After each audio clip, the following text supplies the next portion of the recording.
I'm beyond excited about what we're going to see from Isaiah Evans in his sophomore season. What a major get this was for Duke to not lose this guy to the NBA draft, to not lose him to the NCAA transfer portal. He's back. It's going to be a really big year for Isaiah Evans. Let's recap his freshman year today on Locked On Blue Devils.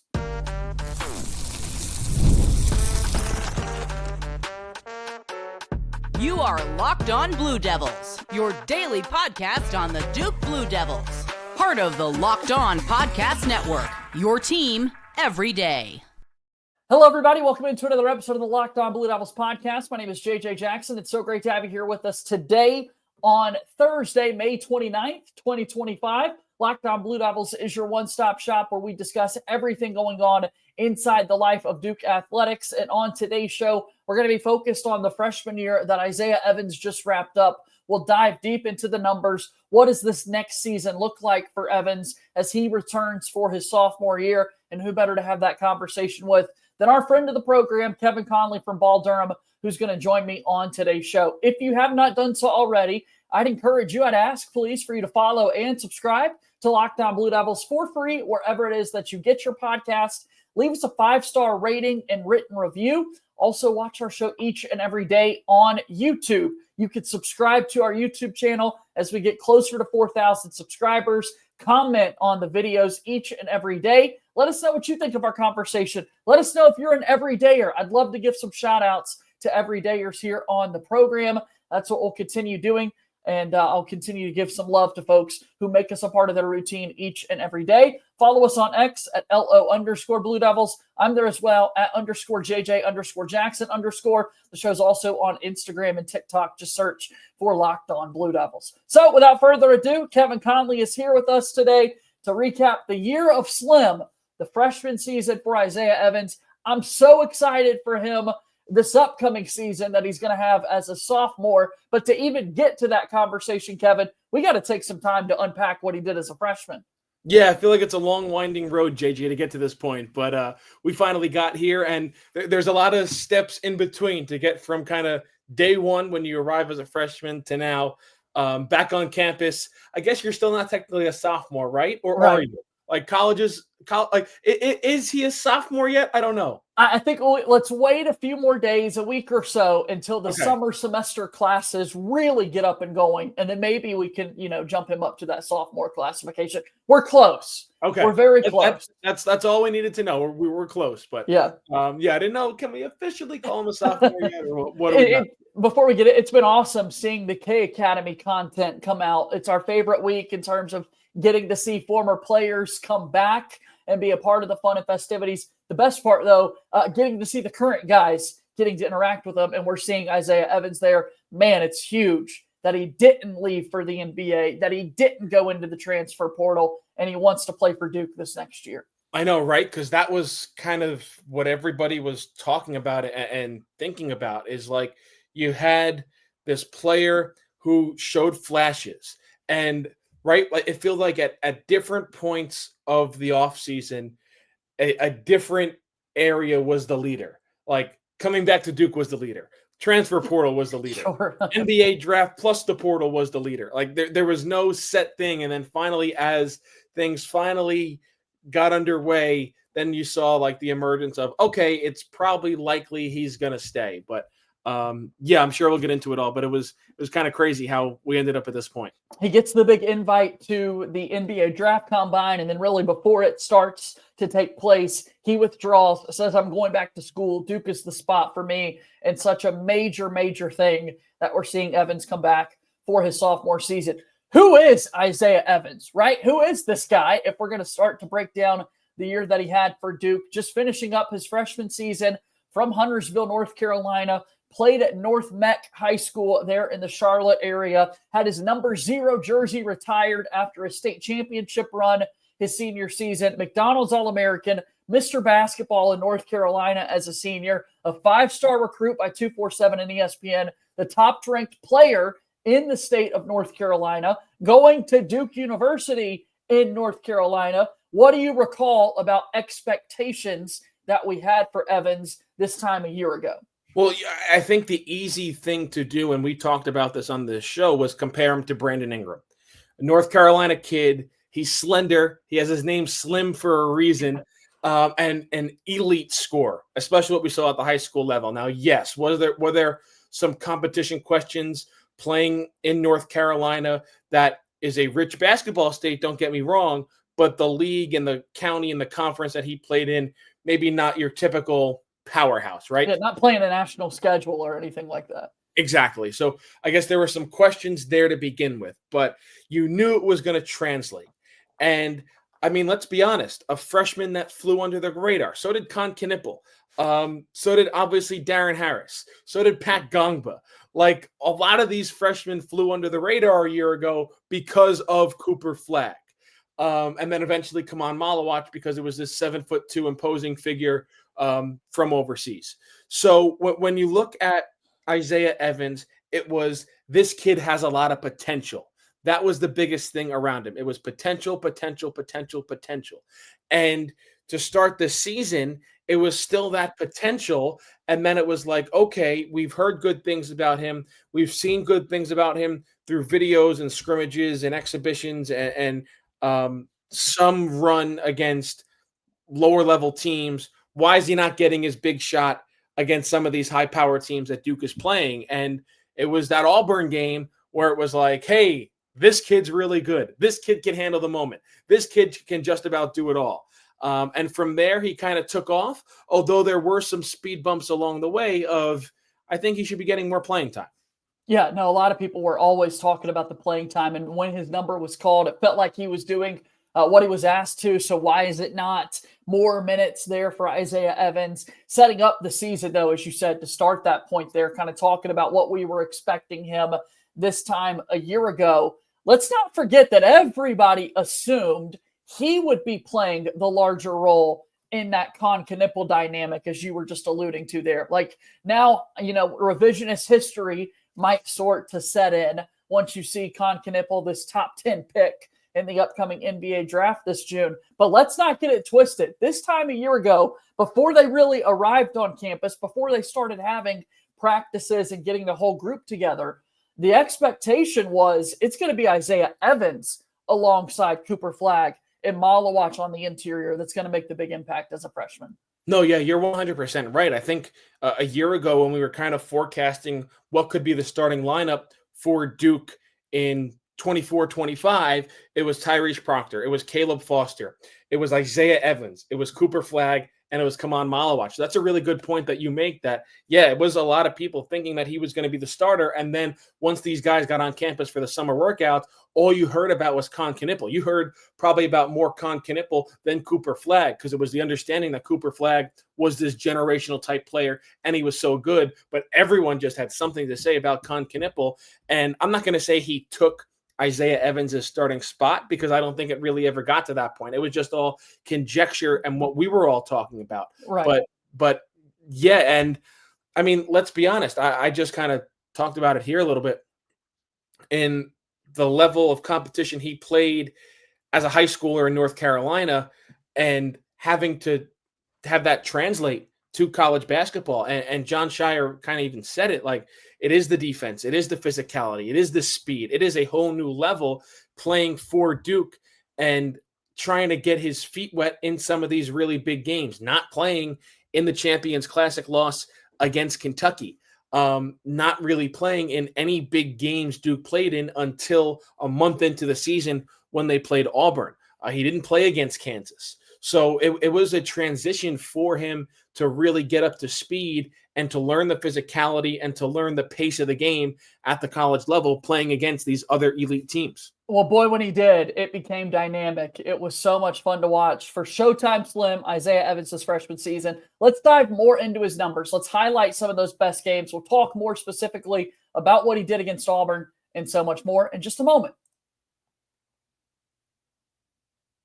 Locked On Blue Devils here today is brought to you by our friends over at FanDuel. FanDuel is America's #1 sports book. The NBA playoffs right now are in full swing. We're back and forth in these conference finals, and every single night delivers highlight-worthy performances, major momentum shifts, can't miss moments, and so much more. Whether it's a game-winning shot or a breakout player, there's never been a better time to get in on the action. FanDuel makes it easy to stay in the game before tip-off and live with player props, performance trends, and same-game parlays. Fans have more ways than ever before to play smart and to win big. Looking at this Thursday night action for you a little bit later tonight, back inside Madison Square Garden, the Knicks trail 3-1 against the Indiana Pacers. Right now, FanDuel has the Knicks favored by 4.5 and over-under for the game at 222.5. It's going to be an amazing game. You know our guy Kevin Connelly's dialed in to the festivities there between Knicks and Pacers. Make sure you check out all the action. Get involved over at FanDuel. The perfect time to sign up is right now. Head to FanDuel.com and place your first $5 bet. If it wins, you'll get $200 in bonus bets. Make every moment more with FanDuel, the official sports betting partner of the NBA and a proud sponsor of Locked On Blue Devils. Okay, let's keep moving forward here with Kevin Connelly. You can see him reacting to those Knicks that he loves so much. It's been a tough conference finals run for you, man. Maybe tonight they can get it all situated and figured out. You know what, JJ, man? I thought this was it. I thought the Knicks, we were going to the finals. Now, get to the finals, and who knows? But, man, I thought this was going to be it. Hey, it's not over yet. We got more games to play tonight at the Garden. Win Game 5. Go steal Game 6, and then let's get revenge from last year in the Eastern Conference semis when we lost to Indiana, when everybody got hurt in Game 7, when OG was out and Hart got hurt and Brunson broke his hand. We'll get revenge. 3-1. We're coming back. Let's do this. The time is now. Let's do it. Let's do it. I love it. All right. Well, as we get back talking Duke basketball and talking about Isaiah Evans, who one of his best games was in that very Madison Square Garden this past year, finishes the season averaging 6.8 points per game, a rebound, half an assist. I mean, look, let's be clear. When he was on the floor, he was getting shots up when we look at these numbers for Evans. JJ, and not even shots up, when he was scoring. And I feel like I've made this comparison before on this show during the season talking about Isaiah Evans. When he scored, especially because most of his shots all came from three-point range and his made field goals came from three-point range, it felt like it was worth 4 or 5 points, just because when he scored, the energy it brought to the team, to the arena, it was kind of crazy. And I can't really, maybe you can, I can't remember a player that was kind of like that before. Like every time they scored, specifically made a three, it felt like not just it was 3 points, but it was this rush of momentum and this rush of energy. And that's what he brought to the team when he was out there and when he was making baskets.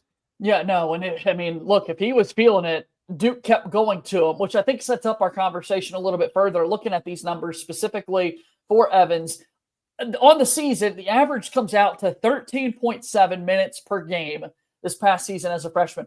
14 games this season, he played 10 or fewer minutes, and we just went through the long line of games he didn't even play, didn't even touch the floor. He appeared in 36 of the 39 games for Duke. It was the Auburn game that everything changed for Isaiah Evans, because Auburn, give them credit, jumped out to a really quick start in Cameron Indoor, their first time playing there since the 80s, and they felt like they were right at home, did the Auburn Tigers right out of the get-go. The substitutions are made. Isaiah Evans comes in. That first shot goes in, and it just brought the whole building to life.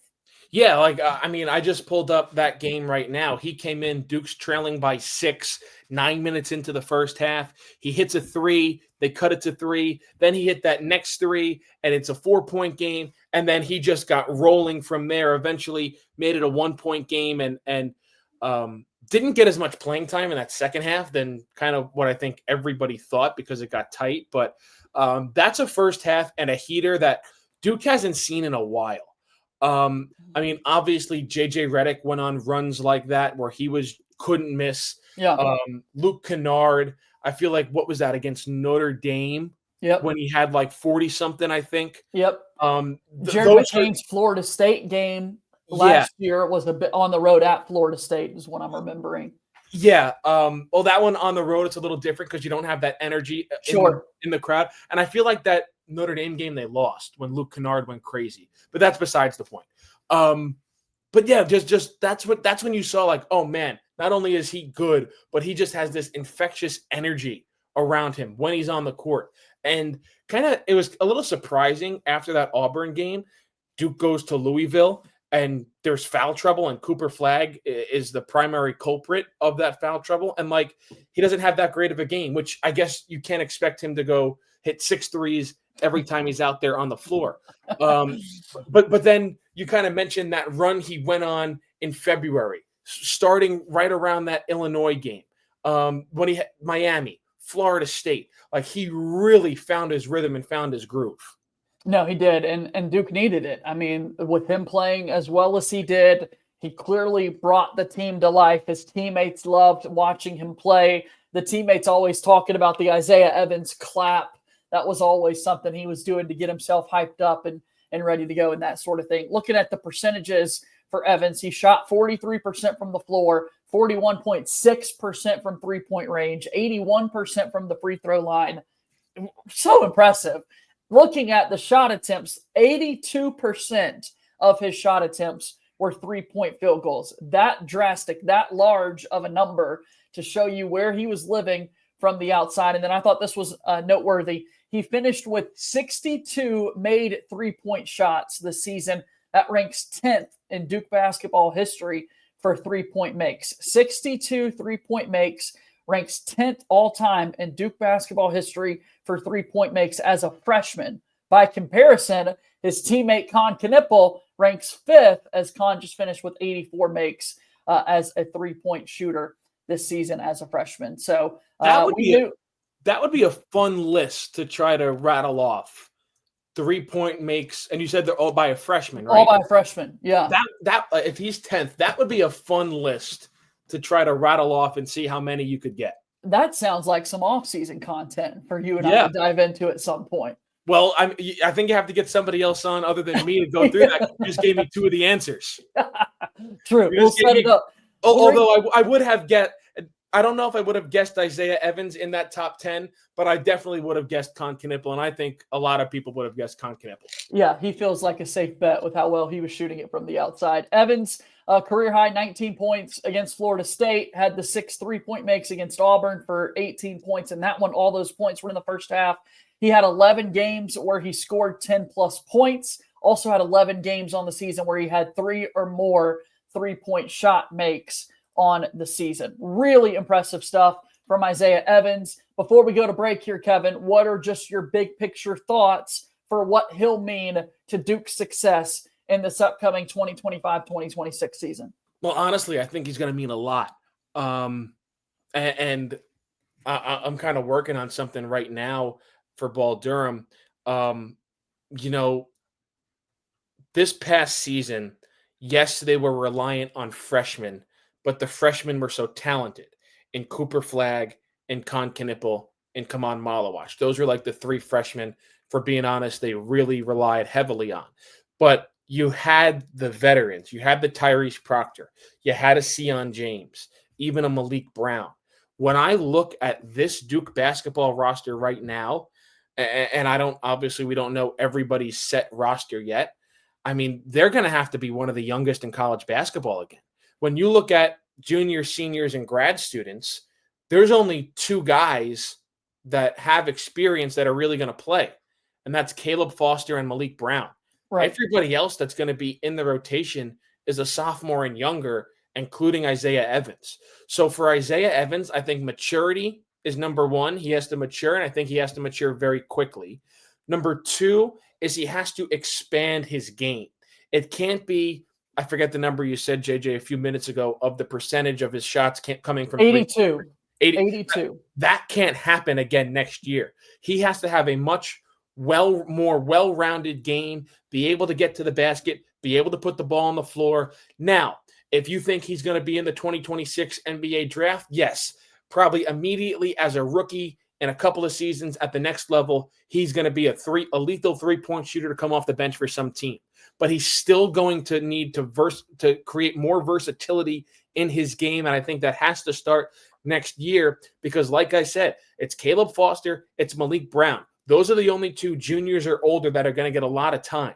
And Isaiah Evans, when you look at the sophomores that are returning, Darren Harris rarely played. Pat Gongba played, but it wasn't until late in the season. Isaiah Evans was really the only guy that's going to be back on this team that went through the full ringer. That's young enough. So I think he's a really important part of this team next year. I think he has to have a major offseason in a lot of ways, both on and off the court. And obviously one thing that I haven't mentioned yet is the strength, is the bulk up. He has to live in the weight room every single day. So I think a lot of this team's success, while yes, Cameron Boozer is going to have a lot of the spotlight on him and the praise on him, I think this team, I'm not going to say they're going to go as far as Isaiah Evans can bring them, but I think Isaiah Evans is going to have to be the Batman and Robin with Cameron Boozer next season. Feels like he's going to have a major impact in what Duke wants to do going into the new year. All right, we're going to talk a little bit more about Duke basketball in this new upcoming season after our final break here on the show. Yesterday, we learned about some of the ACC opponents that Duke would have on their schedule. Let's dive a little bit further into that and wrap up our conversation. Kevin Connelly when Locked On Blue Devils continues.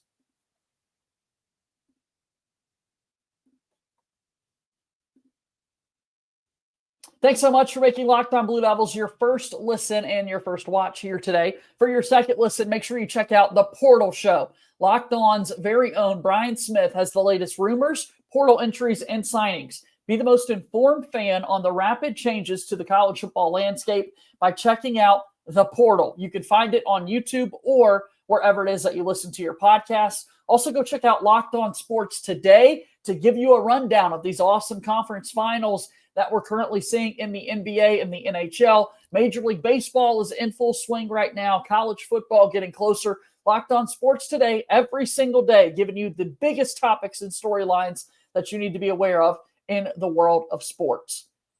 Kevin Connelly is here with us on the program as we start to move forward on the show. Kev, we're talking about the new changes to the schedule in the ACC. We've already discussed the big non-conference games that we're hearing about for Duke basketball. And that's because recently, a couple of weeks ago, remember, the ACC, beginning this season, dropped the conference games from 20 down to 18. We've kind of got an outline here for our viewers watching on YouTube. 18 conference games, one primary partner that you will play every single year versus home or at home and away, a secondary opponent that will rotate annually. You'll play them both on the road and at home.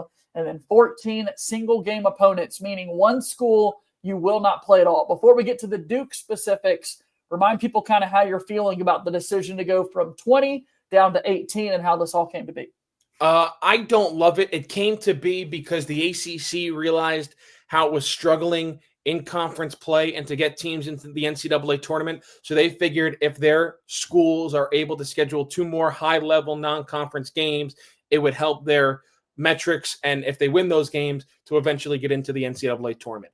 I don't love it. I like the 20 games, but it doesn't bother me as much because there's not a total of 11 teams in the conference, so it's not like a double round robin. Right. So I don't like it, but it's not something I'm vehemently against, saying like, how could you drop from 20 games, especially when we've already seen teams like Duke take advantage of it and just put together a loaded non-conference schedule. Because let's be honest, college basketball is a lot better when a team like Duke is getting games against Michigan and Texas and so on and so forth, instead of sitting there and watching them play Maine and beating them 96-62, or watching them play George Mason and win blowout games like that. You want to see the best against the best almost every single night in college basketball. So I'm not pro, and I'm not completely anti this new 18-game schedule, although I do have a lot of thoughts.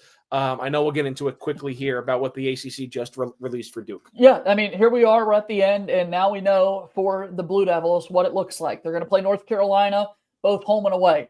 Shocker, but love it. I mean, I had to absolutely have this game on the schedule, both at their place and both inside Cameron Indoor. This upcoming season, Louisville is going to be the other team that Duke plays twice. And of course, you're going to be tested. It feels like Louisville is going to be right there at the top of the league. Duke got away with just playing them once this past season. there were 2 showdowns between Clemson and Louisville, 2 teams that finished towards the top of the league this past year. Duke's got the Cardinals twice this season, though. That's the other team. Well, yeah. So the game against North Carolina, that was a non-negotiable, right? That was going to We got to have that. Yeah. That was going to be the constant, and they're going to play North Carolina twice every single year. So don't go crazy, Don't worry, fans. Like, the rivalry is going to be twice every single year in the regular season. Louisville, I don't mind. Right? They are the other team that they're going to play twice this season. And we were yearning for that second regular season matchup between Duke and Louisville this past regular season because, as we talked about, JJ, it was crazy. Duke had an all-time great team, yet they didn't clinch the ACC regular season championship until the final day of the regular season when they beat North Carolina because they had the tiebreaker with Clemson and with Louisville. So Louisville, Pat Kelsey did a phenomenal job in year 1, winning Coach of the Year of the ACC over John Shire. And we played them before the calendar even turned to 2025. We played them back in December. Yeah, like, I didn't mind Pat Kelsey winning it. I know Duke fans were up in arms that John Shire didn't win the ACC Coach of the Year, but I didn't mind it, given what he inherited with Kenny Payne and how he was able to turn that over in 1 year. And they have a great NIL, and he's building Louisville basketball back up to what it was kind of what we saw under Rick Pitino.